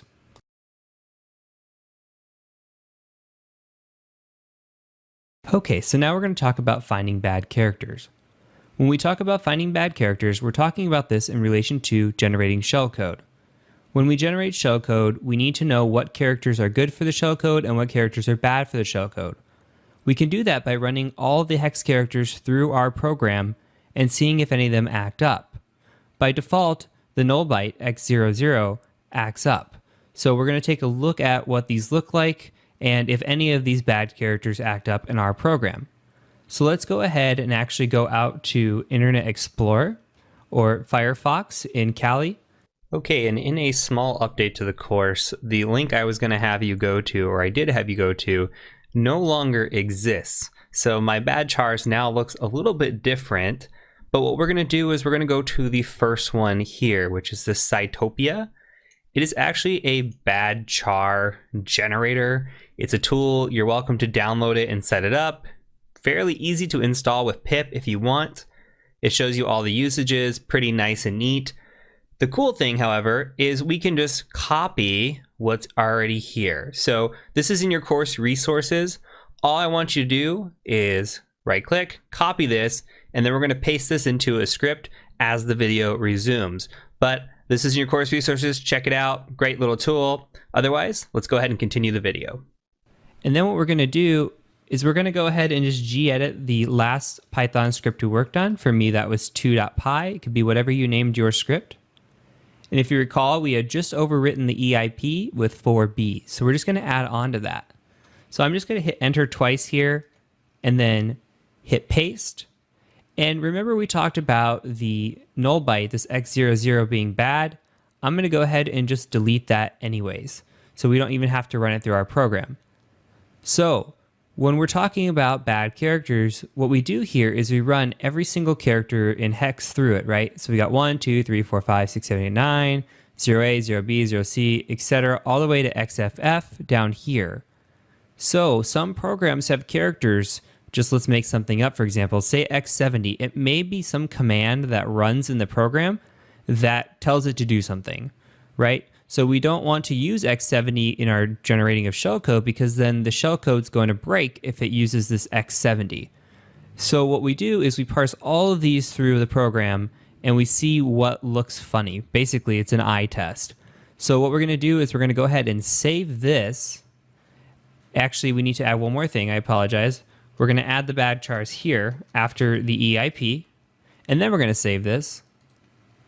And then again, if you're creating a new file, make sure you change your mode. Of course, make sure that you have your immunity running and you have vuln server attached. So what we're going to do now is we're going to fire this off. It should break the program. No big deal. Okay, it comes through. We see again, we've got a bunch of 42s here. But what we're really interested in is the hex dump. So we can look at that dump this way. We could say at the ESP, right click and say follow and dump.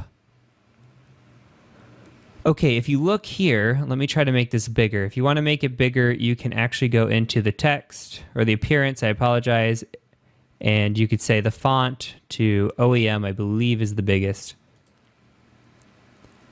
Okay, and I will try to pull this up a little bit so it looks bigger here.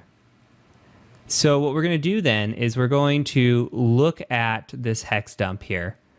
And if this is small, I apologize. So what we're doing is we're saying, okay, I sent X01, so we're expecting a 1, 2, 3, 4, 5, 6, 7, 8, 9. Then we expect 0A, 0B, 0C, 0D, 0E, 0F, 10, 11, 12, 13, 14, etc. We go through this whole list, right? Remember the last thing we sent was FF. So we're looking for FF down here. We go through every single thing and we see if there's anything out of place. Now, heads up, there's nothing out of place here. Vuln server was made to be very easy, very straightforward. So there are no bad characters. But if there were a bad character, it would be out of place. It would not make sense. Like, for example, if you're reading through and you see 10, 11, and then 12 was missing, and then it goes to 13, okay, it's likely that 12 is a bad character. Now, to make more sense of this, I do have bad characters pulled up. Let's take a look at this. So, I've got this dump here instead. So if we look, we've got 01, 02, 03, B0, B0, 06, 07, 08. Okay, so right away, we're missing 4 and 5, right? So we can identify those as bad characters. And what about the rest? So if we keep going through here and we keep looking for these B0s, which is how it's identifying, then we know that those are bad characters. Now, I will say that it's not going to always be B0 that shows up. It's just going to be something that's out of place. And this is definitely an eye test that you're going to have to run through when you do buffer overflows, and you're going to have to make sure you find everything. I have in the past missed one bad character, generated my shellcode, and pulled my hair out for 30 minutes to an hour looking at why it was not working. So if you want to look at this in practice, go ahead, you could pause the video, see if you can identify the rest of the bad characters here. But if not, I'll identify them for you. It's these guys, right? So what you would do is you would write all of these down. You would say, okay, I'm missing 04, I'm missing 05, I'm missing 28 over here, I'm missing 29, missing 44, 45, etc., right?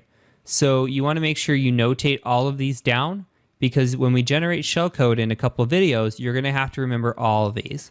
But again, lucky for us, the only thing we're going to have to take out when we generate shellcode is that null byte, which we took out here, or else we would see it start with 00.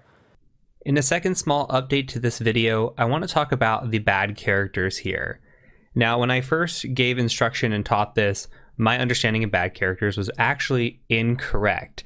And as we grow older and learn more, we learn more about some of this stuff. So I'm back with a minor correction here.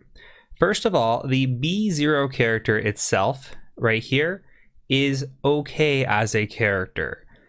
Second of all, consecutive bad characters, all you have to worry about is the 4 here. The 5 is actually an okay character. So anytime you have consecutive characters, which we have here, our only bad character is the first character in that sequence, so 44 in this instance. With that being said, I am one that takes caution. I would rather take out 4 and 5 and even B0 and run that and have my shellcode generate. Now, I can understand wanting to understand the technical portion of it and what is right and wrong, and I agree 100%. But your shellcode will still operate if you took out 4 and 5, or if you just took out 4. In some rare exceptions, that might not be the case, but for the most part, and especially in beginner exploit development, that is true. But I did want to add some clarification here. From here, we're going to move on to the next video. Okay, now on to finding the right module. So when we talk about finding the right module, what we're saying is we're looking for a DLL or something similar inside of a program that has no memory protections, meaning no dep, no ASLR, no safe SEH, etc. Now there's a tool out there called Mona Modules that we can use with Immunity Debugger to achieve this. So if you go out to Google and you search Mona Modules, you should be able to find a GitHub page for it. You're going to need to download this mona.py file and put it in this specific folder here. So the specific folder is this PC, program files x86, Immunity Inc., Immunity Debugger, py commands, and you're going to paste it right into here. So go ahead and do that, and then once you're ready, let's go back to Immunity Debugger. And now I already have the program attached, Vuln server's here. And what we're going to do is we're going to actually type in this little bar down here. So what you can type in is exclamation Mona Modules and hit enter. So that'll pop this guy up here. And if you look, what we can see is these protection settings right here. Look, we've got false, false, false, false, false across the board for some of these protection settings. And that's what is ideal for us, right? We've got trues on some of these other things, but really what we're looking for is we're looking for something attached to Vuln server itself, which you can see this Vuln server right here, and we're looking for all falses. So a prime candidate immediately right away is this essfunc.dll. So we're going to go ahead and just keep that in the back of our minds, because we actually need to do one other thing. Now, if we know this by memory, we can go ahead and type it out right here, but I want to show you the process for actually finding what we're about to do. What we're about to do is find the opcode equivalent of a jump. So let's go ahead and look at how to do that. To do that, we're going to go into Kali Linux, and we're going to locate something called NASM shell. So we'll just type locate NASM shell, and go ahead and just copy this Ruby right here, and then paste it in like this and hit enter. So when we say we're looking for the opcode equivalent, we're trying to convert assembly language into hex code. So what I'm doing is I'm going to type in this assembly language, this JMP ESP. This is a jump command. So what we're going to do is we're going to use this as a pointer. So the pointer is going to jump to our malicious shellcode, and that'll make more sense here in just a little bit. So the hex code equivalent of JMP ESP is FFE4. Okay, so now what we're going to do is we're going to take this information, this FFE4, and we're going to go back into immunity. And we're going to type this instead. So let's delete the modules part. We're going to keep Mona. And we're going to say Mona find, and we'll do a -s, and we're going to say XFF/XE4. And then we're going to say M for module, and we're going to use this ESSfunc.dll. So if that makes sense, we've got our opcode equivalent here, the FFE4, and then we've got the module of ESSfunc.dll, which is right here. Again, we chose this because it goes with the Vuln server program, and it has no memory protections. So this is a good candidate for what we want to do. So let's go ahead and just hit enter on this guy. Okay, and I think I forgot a slash here. Let's check this out. Okay, so that is better. So what we're looking for here is we're looking for these return addresses. So if you look at this 625011AF, that is going to be a return address. So let's go ahead and just write this one down. We're going to go right down the list and find what works. So I always like to start at the top, and you can see here that it found this ESSfunc.dll, and it's got all the memory protections here listed as false. So now with this information, what we're going to do is we're going to go into Kali. We're going to just type exit here on this NASM shell. And we need to edit our Python script. So whatever Python script you're at, I'm still on 2.py, go ahead and open that guy up. Let's delete out the bad characters because we did already find those. And now what we're going to do is we're going to delete out this B4. So let's write in real quick what our return address was. Remember, it was 625011AF. So now, instead of having 4 B's in place of the EIP, we're going to put this pointer there. So we're going to have the EIP be a jump code, and then the jump code is going to go to malicious code. So we're going to enter that in here. Now we're going to enter it in a little special. So what we're going to do is we're actually going to enter it in like this. We're going to say /XAF/X11/X50/X62. If you notice, this is actually in reverse. So you see AF115062. We're doing this reverse for a special reason.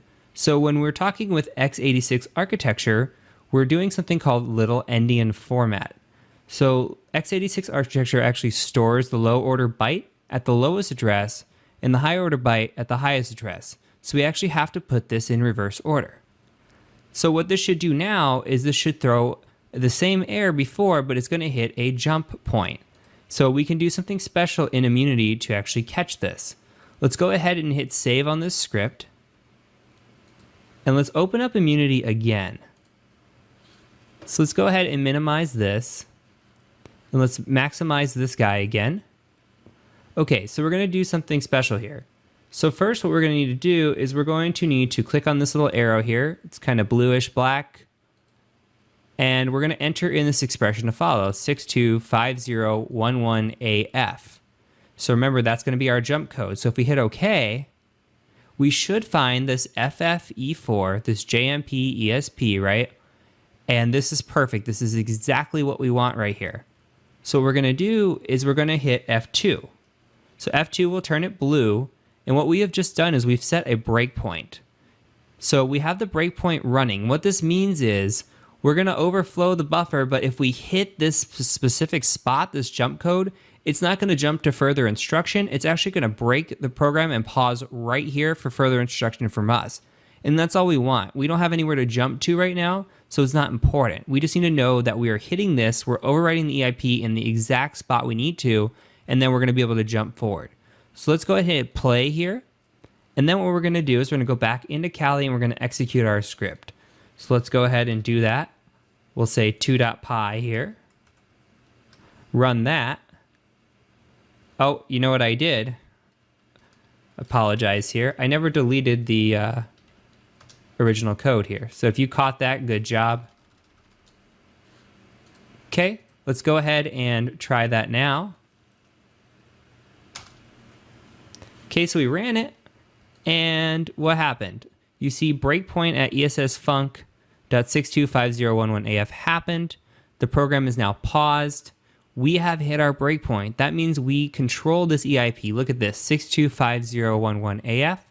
We control the EIP. Now all we have to do is generate some shellcode, point directly to that shellcode, and we are home free with root. So we're gonna go ahead and do that in the next video, and I will catch you over there. All right, the video you have been waiting for. This is the last and final video in the course, and now we're going to gain shell. So here's what's gonna happen. We're gonna use a tool called MSF Venom, and we're gonna use that to generate shellcode.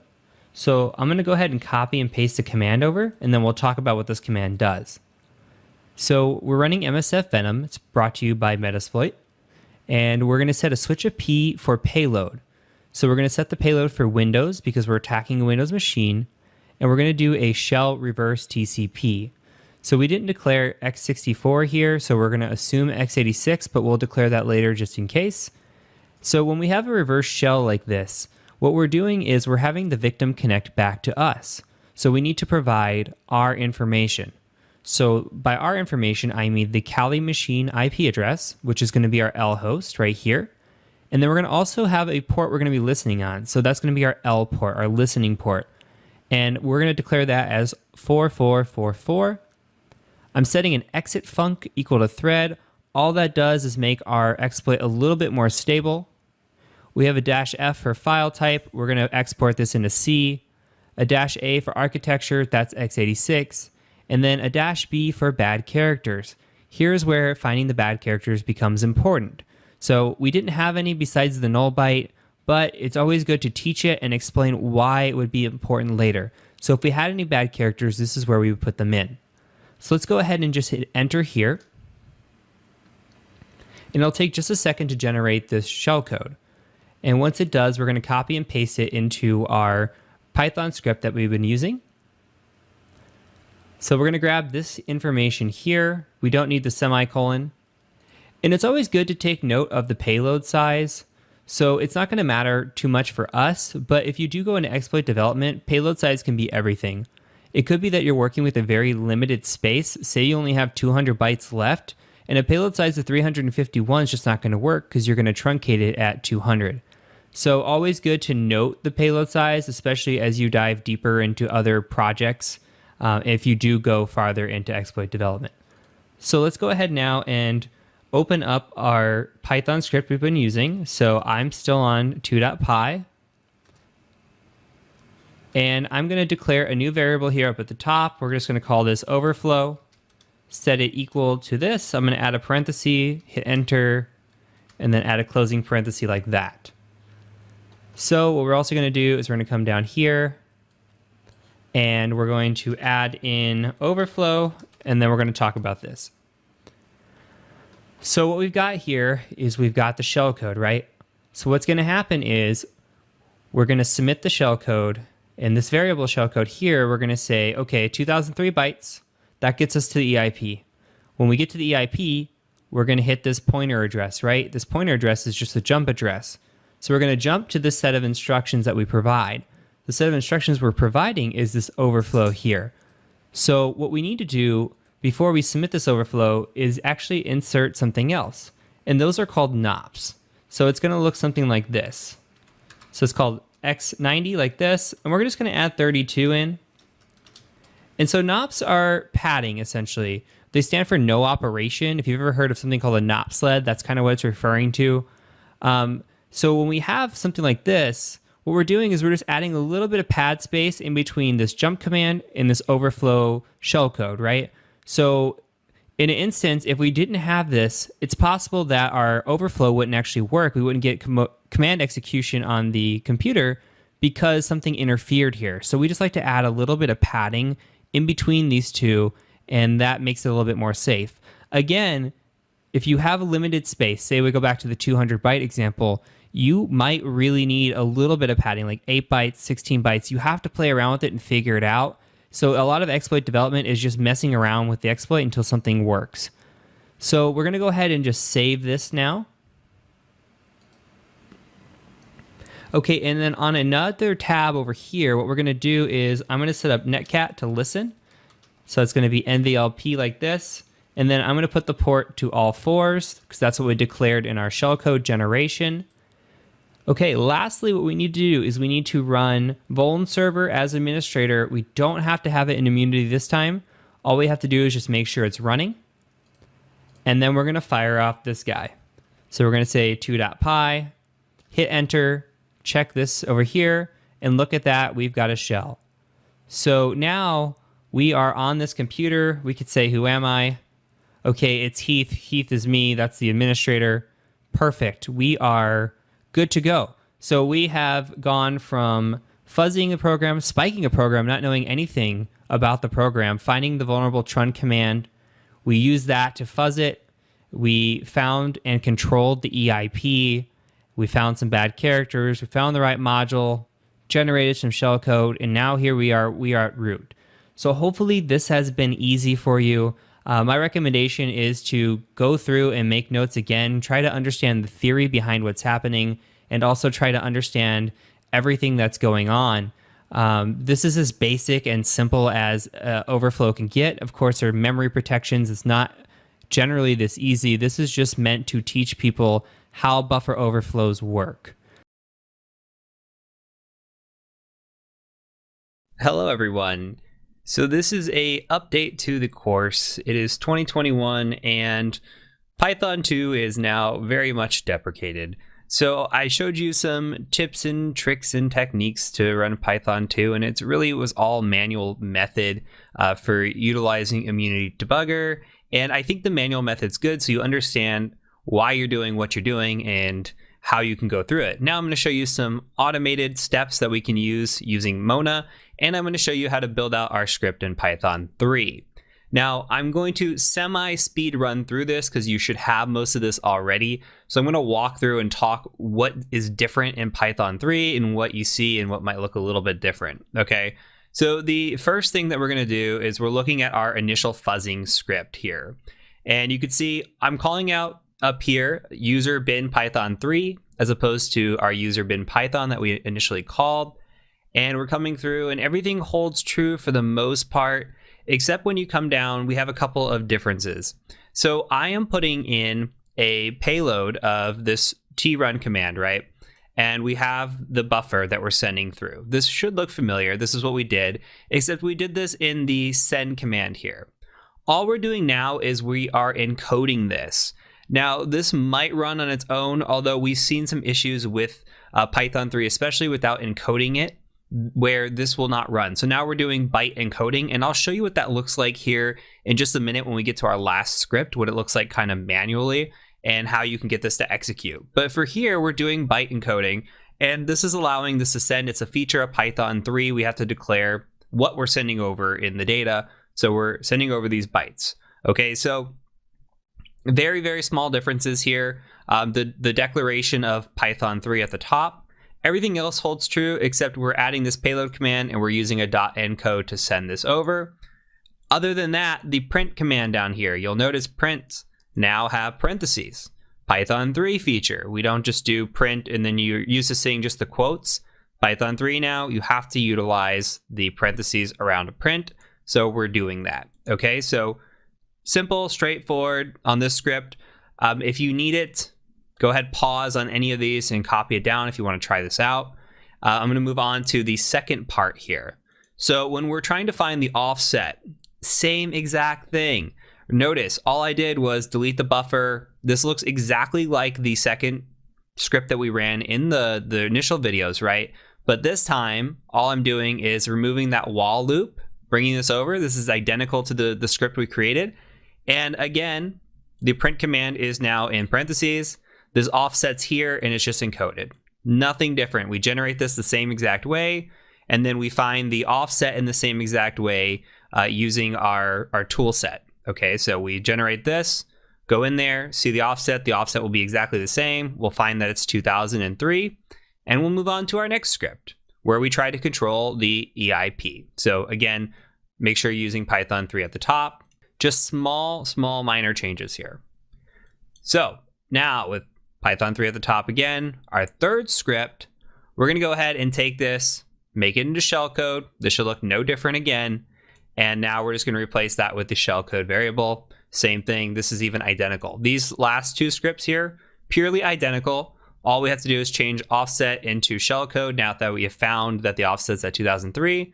And we're trying to overwrite the EIP with the 4 bytes. So easy breezy. Moving on, this is where we get into a little bit of fun. Okay, so I showed you how to go out and grab bad characters lists, and we did the manual method where we reviewed everything, and gosh, that took a long time. What we can do here is we have the bad characters. Let's just take a look at this script first. Now, this is how we have our bad characters. Again, all we have to do is add the bad characters in, add that to the end of our shellcode, have our shellcode here for the payload command. This is all the same, payload encode, ship it off, we're good. But I want to ship this off, but I want to show you something first. Okay, so let's go ahead and I'm going to switch over to a Windows VM that I have. I'm going to go ahead and load up Vuln Server, and I want to show you a couple commands.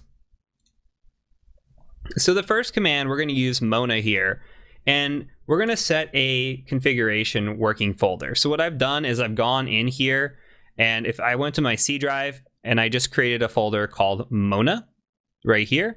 So go ahead and just create a folder if you want. And what I do now is I declare this is where I want Mona to save data. So I'm just going to say exclamation Mona config, and then we're going to tell it to set a working folder just like this, and then C Mona like this. Okay, you can hit enter on that, and it'll say that you have set the working folder. Now, once you have your working folder set, what we're going to do is we're going to go ahead and generate a bad characters list. Remember, we had to go out and find that bad characters list. It's not that difficult, but this is a nice little feature that we can do. So I want to show this to you. We can use a Mona command. So we can just say Mona, and we can come in here and just say byte array, bytearray, and then we type in -cpb, and then we're going to say x00.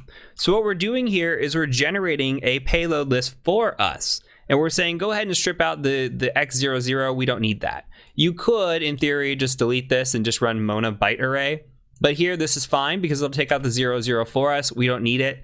You can see that it generated a list right here, but if you go to your Mona folder, it put it into a nice text file here. I'm actually going to delete this and let this all go one more time. So I'm going to let it start off as if we were doing this together.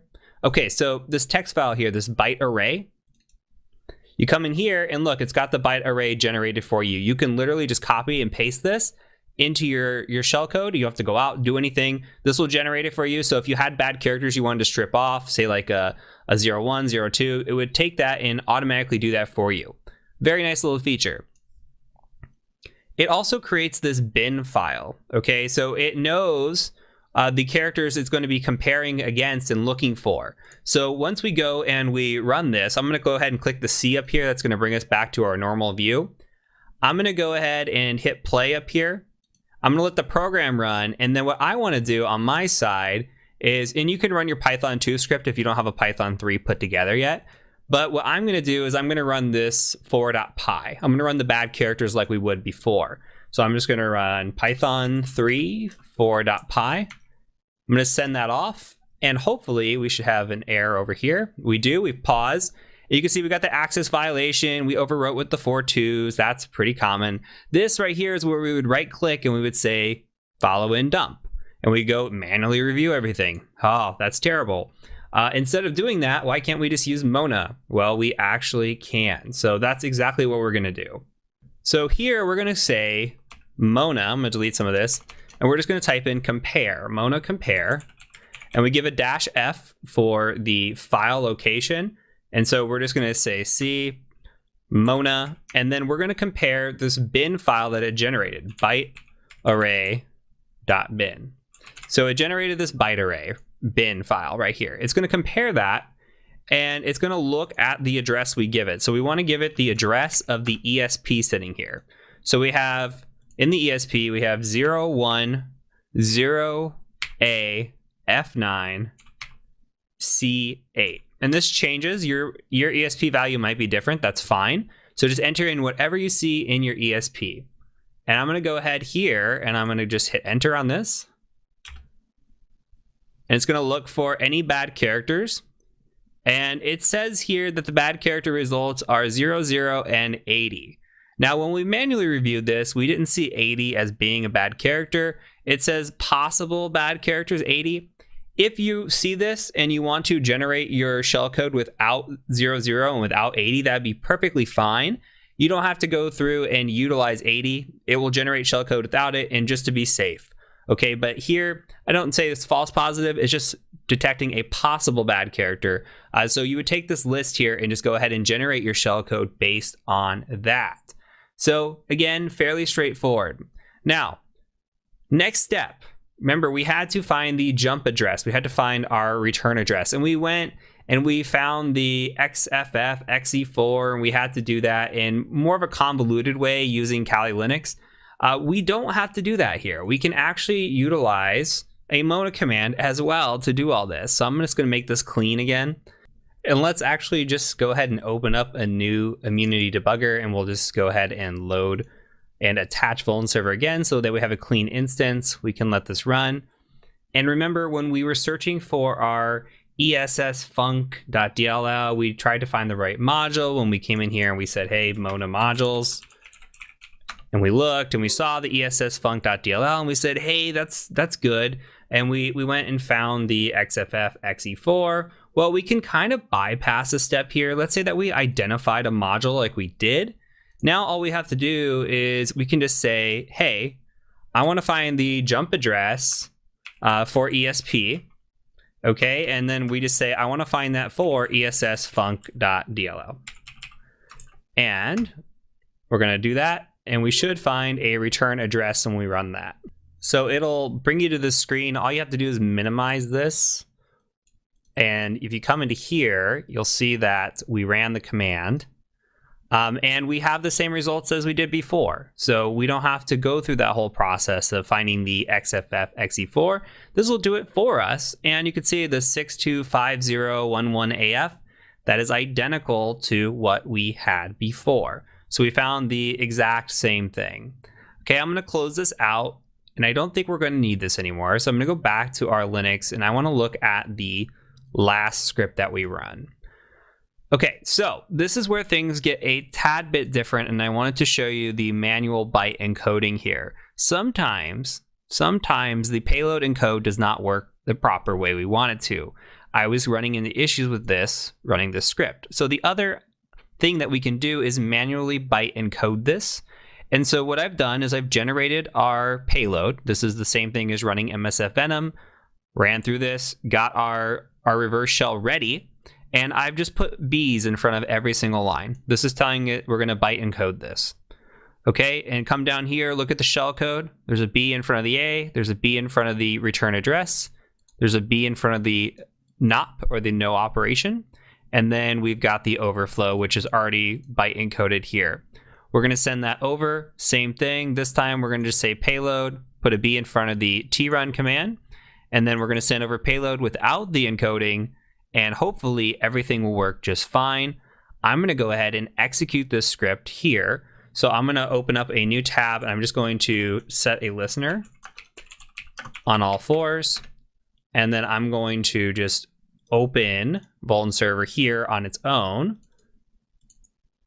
and we shall test this and see if it works. So let's go ahead and run Python 3. This is my 5.py. Execute that. Hopefully we have a shell here, and we do. Same process. Again, not much changes throughout this whole thing. I kind of sped ran through this, and it's more or less because I know you already have the foundations down. Now it's just changing this to the modern times and changing this to show you some of the easier tips and tricks. So when you're looking through these, just go ahead and note Python 3, note the subtle differences of having to encode and having to have a separate variable down here, and then the subtle differences of using parentheses for your print commands as well. Everything else, for the most part, stays the same. There are differences between Python 3 and Python 2 that are more significant than this, but in terms of our scripting and what we have to do, not very significant for this aspect. So again, note the payload encoding. If you're running into any issues with Python 3, putting a B in front of your payload is a good practice, good idea. So, all right, that is it for this video. I will catch you over in the next section.